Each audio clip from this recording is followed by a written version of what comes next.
নির্বাচনী প্রচারণায় গুলিবিদ্ধ সাবেক মার্কিন প্রেসিডেন্ট ডোনাল্ড ট্রাম্পের সঙ্গে কথা বলেছেন মার্কিন প্রেসিডেন্ট জো বাইডেন। হোয়াইট হাউসের একজন কর্মকর্তার বরাতে এ তথ্য জানিয়েছে বিবিসি। তবে তাদের দুজনের মধ্যে কি বিষয়ে কথা হয়েছে তা বলেননি হোয়াইট হাউসের ওই কর্মকর্তা। এছাড়া বাইডেন পেনসিলভানিয়ার গভর্নর জোশ শাপিরো এবং বাটলারের মেয়র বব ড্যান্ডুয়ের সঙ্গেও কথা বলেছেন বলে জানিয়েছে হোয়াইট হাউস। এদিকে পেনসিলভানিয়ার বাটলার কাউন্টিতে ট্রাম্পের সমাবেশে আহত দুইজন অ্যালেগেনি জেনারেল হাসপাতালে চিকিৎসাধীন রয়েছেন। তাদের অবস্থা আশঙ্কাজনক বলে এক বিবৃতিতে জানিয়েছে হাসপাতাল কর্তৃপক্ষ।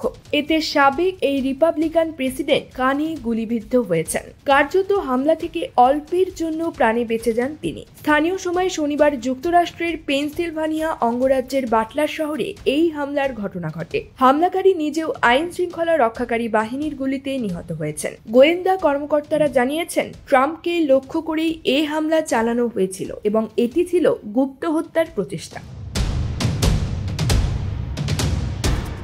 মূলত আগামী নভেম্বর মাসে প্রেসিডেন্ট নির্বাচন হবে যুক্তরাষ্ট্রে। সেই নির্বাচনে রিপাবলিকান পার্টির প্রার্থী হিসেবে প্রতিদ্বন্দ্বিতা করবেন ট্রাম্প। নির্বাচনের প্রচারে শনিবার বাটলার শহরে গিয়েছিলেন তিনি। সেখানে অস্থায়ী মঞ্চে বক্তব্য দিতে ওঠার পরে এক পর্যায়ে এই হামলার ঘটনা ঘটে। সিক্রেট সার্ভিসের পক্ষ থেকেও জানানো হয়েছে, ট্রাম্প ভালো আছেন, তার নিরাপত্তায় যাবতীয় পদক্ষেপ নেওয়া হয়েছে।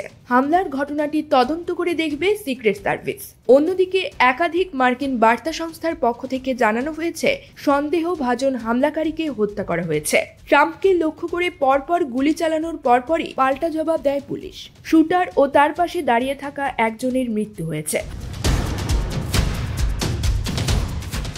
হামলার এই ঘটনার ভিডিও ফুটেজে দেখা গেছে, বক্তব্য দেওয়ার মাঝেই ডোনাল্ড ট্রাম্প মাটিতে লুটিয়ে পড়ছেন এবং গুলির শব্দ শুনে নিরাপত্তা কর্মকর্তারা তাকে ঘিরে ফেলছেন। তখন ট্রাম্পের মুখ রক্তাক্ত। সেই অবস্থায় তাকে সেখান থেকে নিয়ে যাওয়া হচ্ছে। News desk, UKBD Times.